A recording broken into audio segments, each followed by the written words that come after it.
You are listening to Ras Temari Radio, Offense Necessary, where we discuss everything about politics. Our first topic for today, and for each day, is Meseyem, in Amharic, the infinitive verb for to name, where we talk about introductions, labels, our topics, different kind of brands. So we start with today with the brand, introducing the name of the station and what it means. Ras Temari Radio. What exactly do we mean by Ras Temari? First of all, let's introduce ourselves. Yes. So we're the founding members, and this is our first launch. So this is quite a nice and a good moment. So I am Mahalet. I'm Zodi. I'm Kadus. So we are the three members here, and the three founders of this internet radio, Ras Temari, and then I guess the first thing to talk about is how we came up with the name and what we are passionate about in this topics and the topics that we're going to talk about. And so Ras Temari, as you know, has nothing to do with Rastafarians. That's one of the things we discussed in detail when we were coming up with the name. So Ras and Amharic, as you know, means self. So and Temari, very literal meaning, means teaching yourself. So we're basically, as Ethiopians, want to teach each other, and I think the future listeners or people who are much younger than us that can listen to this, and people on our age or any age in general, that it is a best way to know about each other, to learn and to grow, is to self-teach each other about our history of past experiences, and to teach each other rather than the Western or any kind of ideologies that we see all around us, to teach us our values, to teach us what is better for our country in general. So I think it's one of those things that we loved about the name, I guess, right? Yeah. And I think, it's obviously a play on Rastafari as well, because Rastafarianism is one of probably the most well-known, very specific expression. Like we use the term niche of a specific expression of the relationship between foreign and domestic, that which is uniquely Ethiopian and the way it is perceived or understood abroad. So we're talking about the relationship between the modern or the external world and traditional Ethiopia, and how that expresses itself. Rastafarianism is a very small it's set. kind of a loose kind of religion in general, isn't it? Like, yeah, so laid back, and is. so it has a lot of room for a lot of people. It's one of the few religions which doesn't really have a set book or scripture. Yeah. It doesn't. That's The why Old it Testament has is. so much They are. They borrow from the Bible, yeah. Right. But they're not. There's no set rules. It feels like every Rasta I've met, like actual Rastas I've met, have slightly differing ideas. Yeah. Slightly. They do, and there's different groups within Rasta. So there's Bobo, Ashanti, and 12 tribes are the two biggest ones, and they have different. But in their theology, they actually go back. There's a lot of similarities to the early days of Christianity. Because in the early Christianity, there was a priest named Arius, Arian. So Arianism, not to be confused with like Arian, Aryan. Arius believed that Jesus was the greatest man ever, but he was a man. He was a prophet, and not a god. Yeah. And then ultimately the view that won out is the Athanasian belief, which is all major Christian churches, that Jesus was begotten. So basically, these are all Jesus is fully God as well as fully man, right? And the Rastafarians have the same thing, where they have the division in their theology between those that believe that Haile Selassie was a god versus those who believe that Haile Selassie was a man. I always thought it was ironic that Haile Selassie is quoted in a famous news interview as saying that, someone asked him, what do you think of the fact that there's a religion of people who worship you and it's named after you? And he goes, well, I don't think it's appropriate for men to worship a god for men as a god, and yet he's a Christian. So there's some irony there. That's another thing unique about Rastafarianism, is that it's the only religion that has a completely unwilling Messiah. Yes. You know what I mean? All other religions at least want followers. They proclaimed. That's true. But it's the only religion where they try to convince a person that you are the Messiah, and tells them we will fucking convince you are. Right. I'm pretty sure L. Ron Hubbard was pretty insistent that he was whatever messianic figure it was the opposite effect, I guess. Right. That's true. It is very so weird in general too. Like a lot of the religion, we kind of have some idea of who the Messiah is, what their theology is all about. But then with Rastafarian, like, I barely know anything about it. Yeah. Like, I don't know. Maybe you guys it doesn't know really better, have but I don't from know. at least my understanding of it, it doesn't really seem to have concrete. You know, because you have with Christianity, you have the Ten Commandments. At least, you know, you have. It's also religion's a very complex thing, but you have these basic things that people associate with them, right? So with Christianity, you have the Ten Commandments. With Islam, you have the five. What do they call them? The pillars. Pillars, Yeah. Most religions have that sort of, you know, basic tenet. I think they doesn't do, really seem to have that I think written they do law. hold the Old Testament. And, No, they do, but that doesn't really make them unique, does it? Right. No, they don't have So their what's own. their own thing that doesn't? No, really, that's a good question. We might want to talk to Yeah, and then one of the Rastafarian. we should have like one Rastafarian who is like majorly reading through or understanding the theology or been studying it for a while as part of our. That's another unique thing about Rastafarianism. They don't really have titles. With Christianity, you can seek out, or any other religion, you can seek out an ordained, you know, expert on the religion, and he has the right appointed, and everybody agrees that he has a priesthood or monks, some orders, exactly, some imam or whatever. Right. But Rastas, I think anyone you ask, they're not going to tell you they don't know. I think it's more of a intuitive religion where you kind of, it's more about feeling and, you know, going with the flow rather than thinking. You know what I mean? Sure. The old cliche about the Rastafarians. I'm not a believer in Rastafarianism as a religion. A lot of hippies who smoke marijuana or whatever will be like, well, I believe in the philosophy of Rastafarianism, which is some vague thing about like being a good person. But then with other religions like Hinduism, it is mostly attained to feeling or emotions, or like most Eastern religions. The calming down of your emotions to get some sort of knowledge or some understanding of your consciousness. But when it comes to Rastafarianism, it's just like, even if the feeling was there and the theologies are there, there's room for believing in whatever you want to believe. I feel like it is. I'm not sure. Like, as I told you, I have very limited knowledge about it, but I think it has just like this really broad spectrum. Yeah. I don't think they have a baptism ritual either. Yeah. You know, you just become a Rasta. We might want to ask somebody a few Bob Marley albums and you become a Rasta. And I heard of this one of the sub-religions of like a very small, minute religion in Sydney, I think, called Oasis, where basically they have exactly one rule. The rule is be better by helping others. Yeah. That's basically the only thing, and everything else is just, you know, up for grabs. What do they call people who are followers of Oasis? Oasians? Oasians, yeah. So there's a religion called Oasis? Yeah. Oh, really? So I kind of like, Rastafarian is in a way has that like open policy of, you know, be the best, but then maybe not by helping others, but then by just being calm on your own. Because you see them, they're so much calmer. Yeah. So much relaxed. Maybe the weed has something to do with the culture, the lifestyle. But then the lifestyle is so simple. Yeah. You see them very rich, wealthy. Even if they're dressed very. I don't think I've ever met a wealthy Rasta. But it's funny because there's also care about wealth. Yeah, even if they are rich, you wouldn't know. So that's the big thing. Know, exactly. There's also just so laid back about it. There's also a community. About 10% of the Jamaican people are Ethiopian Orthodox Christians. They're not Rastafarians. I remember one family in Jersey that were they're Jamaicans, but they're like, well, instead of establishing a religion base, if we really love Haile Selassie, since as you said he's an unwilling prophet, instead of like setting up our own religion, why not follow the exact religion and the customs and everything? Yeah. So you would meet them in New York and whatnot. You would have these Jamaicans who look like Rastafarians who would come to and they would read Amharic and they name their sons, you know, very classic Amharic names. Yeah. But so do a lot of Rasta people, because that's like she said. There's that freedom, and because even Bob Marley was famously baptized when he came here as an Orthodox Christian, and he had a Christian name, some sort of Ethiopian name, Mikael or somebody. So, but he was still a Rasta.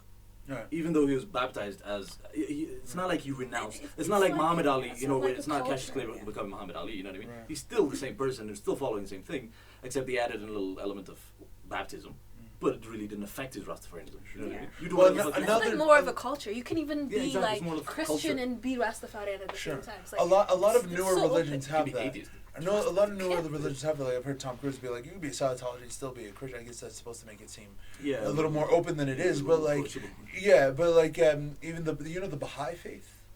The Baha'i faith is sort of... It's a little of everything, isn't it? Yeah, it's supposed to be like loving the world, and Yeah. we like look at all the different religions as having something. Even Islam has some of that because Islam is very much rooted in other religions and Judeo-Christian. I think over time people kind of have, and there's even this movement among the different Christian denominations of ecumenicism, which is like, how about all of these churches unite? I mean, the Lutherans are pretty close to the Catholics and so on, but then it always reveals itself, well, there's political issues here, right? Like, nobody else is going to accept the Pope other than the Catholics, otherwise they would be Catholics, right? So, like, it ends up being about politics more than it ends up being about theology.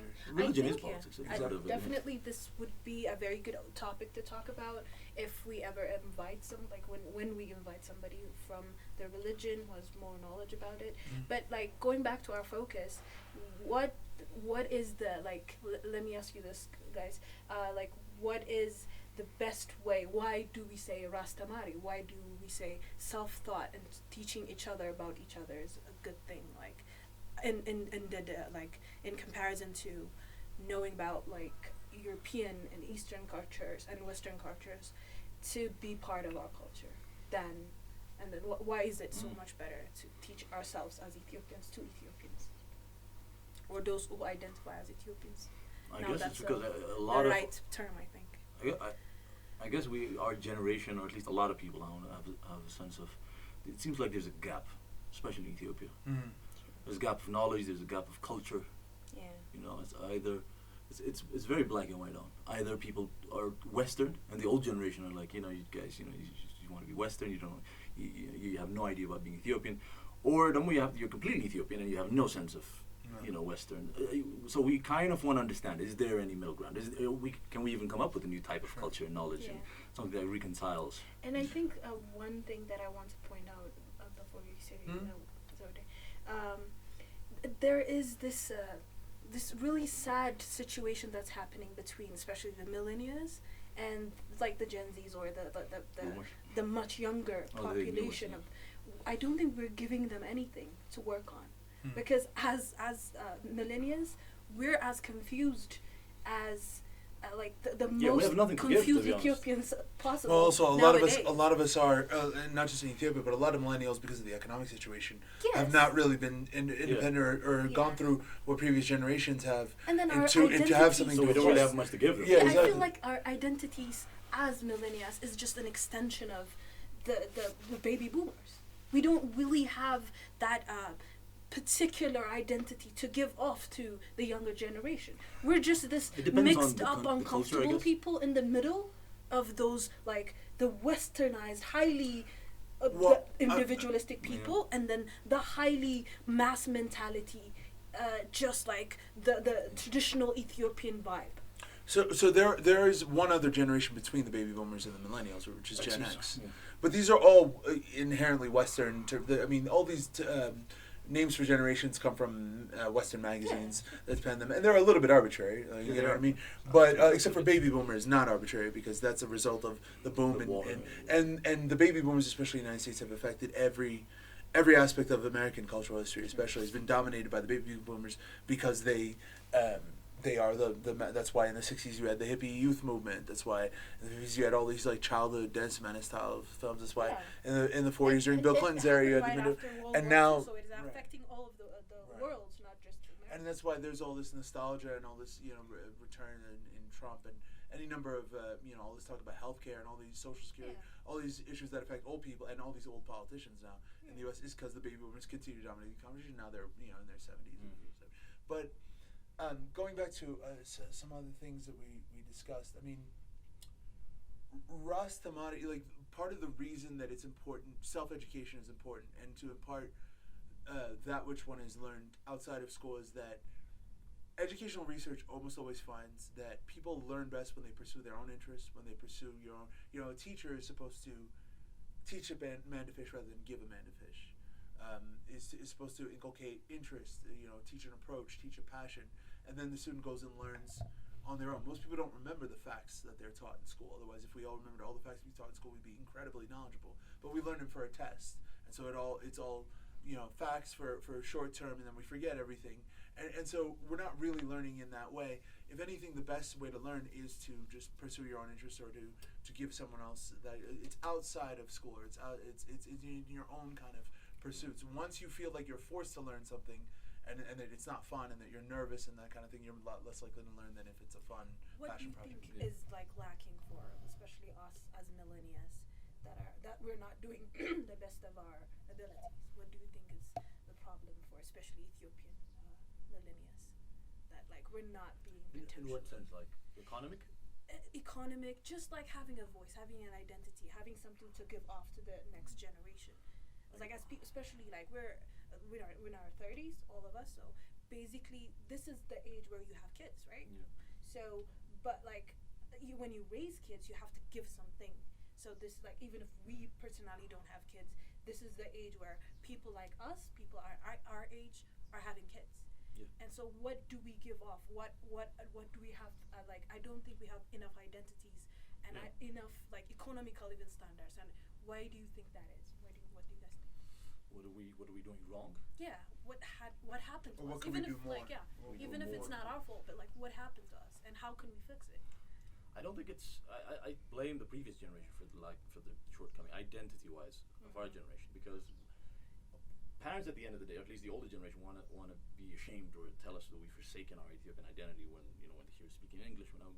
People that grew up here know that most when they try to find a school for their kids, when the principal or whatever tells them that we speak only English here, we don't even allow to speak Amharic in the brig, parents will pay double if they have to.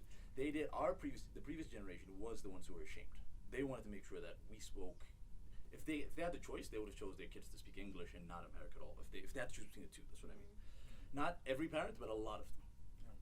That's how a lot of people got good in English. Exactly. That's how you grew up.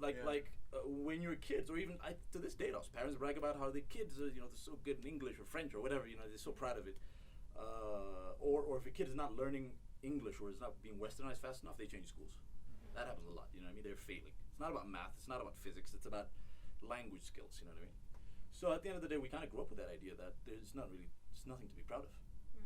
And I think that's definitely true, but part of it is also, again, going back to sort of economic changes and other changes. One of the things that this station is about is also identifying that a lot of these generational rifts and all of these new ideas of modern exposure have to do with the fact that in the last 30 years, Ethiopia has opened up very rapidly to the West, and that. But even broader than Ethiopia is these generational changes, that older generation, 40, 50, 60, 70, especially baby boomers and so on, and the people before them, had this idea of service to the country, either World War II or service to something greater than oneself, all these social movements in the 60s. And then right around the time that Ethiopia opened up is also when you had this international liberal world order and the fall of the Eastern Bloc, and everybody kind of accepting that, rugged, the American way, rugged individualism, everybody's in it for themselves. And it's all about making money and much more realistic, less idealistic. And you might say not as principled, but much more, real with the fact of labor supply is increasing. You kind of got to do what you got to do to survive in a world like that, and that might also be why we have less to impart than previous generations, right? Because we're not instilled with the economic situation doesn't instill us with values any more than anything. I think it was inevitable, though, opening up. The globalization or westernization is inevitable. Well, but then, as you say, it's kind of superficial. The way we opened it was just to speak their language, to seem like them. But then, how China or a lot of the European countries focus on education, not just language, did not transfer to us at all. No. Yes, it's so much, it's important to communicate with the Western world and have that language skill, but then when we teach our kids to be engineers and doctors, how is the quality going? Because we are probably one of those generations who all of us basically went to college at some point in our lives, while the previous generation did not really. Some of them did, but not all. Not most of them. Yeah. But then that's another issue. I think it's just that's another issue. We took education. the bad things or the less important things, superficial things. A lot of Chinese people are they speak Mandarin. They don't speak much of English. Yeah. But they're still very successful because communism, language is not really a focus. Communism, I think, if retained, or the downfall of Soviet Union didn't happen, I think it would have been a very different type of Ethiopia as well. I think Derg would have persisted, and we would not have been as westernized. It's highly unlikely that was entirely a coincidence, right? Yeah. No, the rest of the Eastern Bloc. Yeah. Well, so you're right, but I think in addition, when you talk about how everybody now goes to college or it's expected, there has been a steep increase in the quantity of education in Ethiopia and a decrease and it's tied to it in quality because you have larger class sizes, less teachers, student. That's another thing educational research shows is like, smaller class size is usually better and there's less quality control and all that. Now there are a lot of Ethiopians who remain very, very educated, but and many of them come from schools that don't know, some of them from public schools and whatnot. Yeah. And a lot of that, it shows that's because they are actually passionate. They actually want to learn outside of school. It's really no longer a reflection of institutionality and of the it's about your own pursuit. That's another reason why Ras Temari and why self-education is. But school is never supposed to be finding exceptionals out of a million students. It's supposed to be about getting the average person. Yeah, but there's not much of an average though at all. Like I see 2-3 kids probably maximum even in a very good school. People with potentials cannot be more than like 10. No, exactly. I don't mean a school's meant to make everybody geniuses, but at least equip you. I'm saying it's supposed to. At least equip the majority. The exception should have been the kids who absolutely fail in school. You know what I mean? Yeah, but then in one way or another. Because otherwise it fails. The idea of school as a lottery, it's not worth it then. You know what I mean? Yeah. Then all you're left with a bunch of kids who are bullied through school. That's it. Yeah, it's so academically inclined when it comes to the success. When we think of success, which actually it isn't. Like people, I remember friends of mine who were not in class at all, who did not go to we were in class together, and we were so focused on education. Who are doing other stuff were so much more successful than now. So I think the technique of teaching nowadays has become highly maybe we adopted an Indian type of because at those times there was just really that influence of Indian teachers coming to Ethiopian teaching. I remember my mother was taught by a lot of the curriculum was Indian.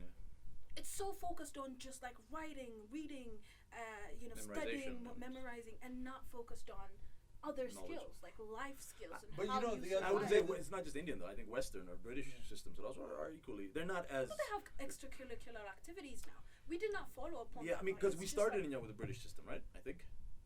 Or was it American? I don't remember. But it wasn't Indian, I think. Early on with Haile Selassie private education, he wanted to cobble together a private Europe, and he wanted to encourage the different international communities to have their own private education while cobbling together. A lot of the education comes from sort of cobbled together as far as... But there's a lot of writing that suggests that much of the changes that took place were as a result of the introduction of... Do you guys think the fact that we have this mass mentality and because we've been in one way or another subjugated to a lot of our customs, religion, that we are that's one of the reasons that we're falling back as millennials, having identity and having this good kind of... In answering that question, can I go back to actually another thing when we were talking about what is school supposed to impart? One of the things that we lost is, and I always refer to Jonathan Haidt's book about this, right? The coddling of the American mind. This is happening in Ethiopia, but nowhere near as much as in America, where kids are being coddled. There's all these helicopter parents. Kids are very thin-skinned. Everybody is given, and a lot of that is generally a class thing, upper class or kids who have a certain privilege. But I look at some of the schools, the private schools that the older generation comes from, and everybody I know from those schools in Addis Ababa is very successful. Because they're hardworking, because they had obstacles put in front of them, because they were taught hard work, responsibility, because the teachers were empowered, and you couldn't go behind the teachers back to your parents or to the way kids do now. Or there has to be academic independence, and there has to be academic rigorousness in terms of the administration, such that independence as far as the administrative, the people running the administrations. Otherwise, if you can always go to the administrator behind the teacher's back, or you can